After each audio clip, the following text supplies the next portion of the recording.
Bless the Lord, O my soul, and all that is within me, bless his holy name. Hi, thanks again for tuning in to Armor of God. And just like always, thank you so much for taking the time to be here with us, and hopefully you'll find this video useful and edifying.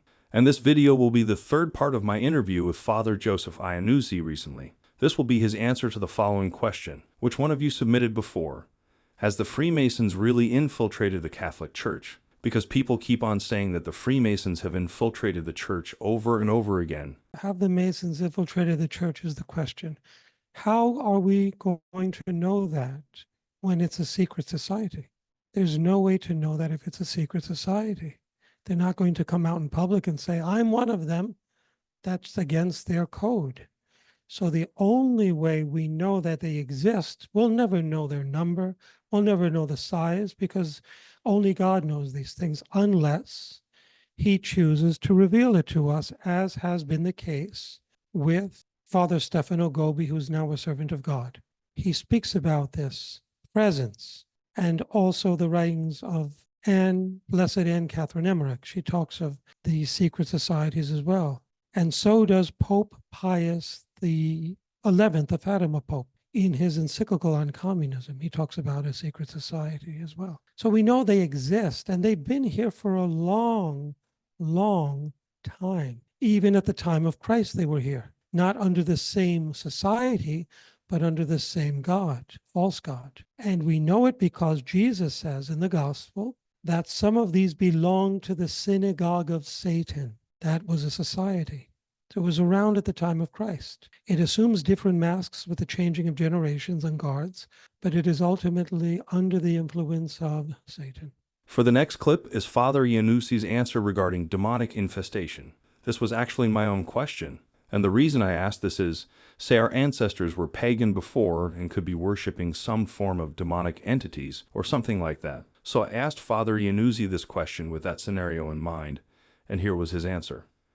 Whenever it comes to an infestation of an object, that is, some object that has a curse, it could be a doll, it could be a statue, a graven image, it could be clothing. Whenever it comes to anything that's infested, what is recommended, what is the practice of my mentor, Father Amorth, is you do an exorcism prayer over it with holy exorcised oil. Then you discard it, you bury it close to a moving water system, a river, a stream, because it facilitates the decomposition thereof.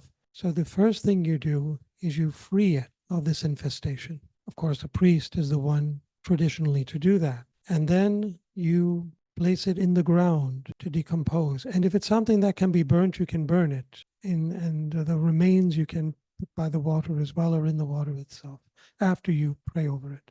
If it's something that comes from an heirloom, a family, it may not be infested. So the priest ought to inquire, do a scrutiny, if there are any strange happenings wherever this object is. And if there's no sign of any disturbance, then there's no real reason to think it is cursed or infested. We have been learning together for more than a year now, listening to various exorcists, as they teach us about a lot of things, especially about spiritual warfare. And not long now it will be October, and for October, we're planning to interview a few priests where we're going to cover about the occult, Halloween, and so many more. Anyway, this is also why I asked Father Iannuzzi's advice for young parents today, which I hope a lot of you, especially the young parents who are watching this video, can benefit from the advice that Father Iannuzzi gave here. Yeah, the advice I would give to young parents today who are raising children in this woke culture is to be very vigilant. Be mindful of everything your child has access to on the internet, on the cell phone, on the iPad, on the screen of the computer, whatever it is, television, cinema, what friends they hang around and what friends expose them to. Because today there's a curious movement, a movement of curiosity to the occult, to the spiritual world, to necromancy, invoking other spirits through seances, Ouija boards. They do this out of curiosity, and it can open up a portal that can yield dire results. So the parents' job responsibility before God until they reach the age of maturity, of adulthood, is to be very vigilant with their children. Everything that enters a child's eye, ear, mouth, comes out of its mouth, influences it very much. And the parents have a very big responsibility to not just be vigilant, which they ought to, but to pray every day, consecrating their children, their families to the Immaculate Heart and to the Sacred Heart, and teaching their children to do the same. Teaching them to wear the brown scapular, teaching them to wear the miraculous medal, teaching them the value of the Benedictine cross on the medal, teaching them the value of the scripture, the crucifix, sacramentals that protect us spiritually and physically. And as I've said many times before, I'm truly grateful that a lot of non-Catholics are watching the videos here and are willing to listen to our Catholic priests. And I guess this question was asked by a non-Catholic regarding the beatific vision. All right, the question on the beatific vision, visio beatifica, it's the ultimate self-communication of God to an individual that confirms them in the state of grace, impeccability, impassibility, immutability, immortality. And a person possessing the beatific vision joins the communion of saints for all eternity in heaven. They see God face to face. And this is a truth, a doctrine maintained by both East and Western churches. The Eastern Orthodox call it theosis. And it's been taught by several of the church's saints, as well as doctors, fathers. So it's got a history behind it of thousands of years. And it's also alluded to in Scripture, in the first letter of Paul to Timothy, chapter 6, verse 16, where he states that God dwells in unapproachable light, whom no one has ever seen nor can see, but when God reveals himself to us in heaven, we will then see him face to face. He says that in 1 Corinthians chapter 13, verse 12, right? And John says this too, and that we will see Christ face to face. So Cyprian wrote about this.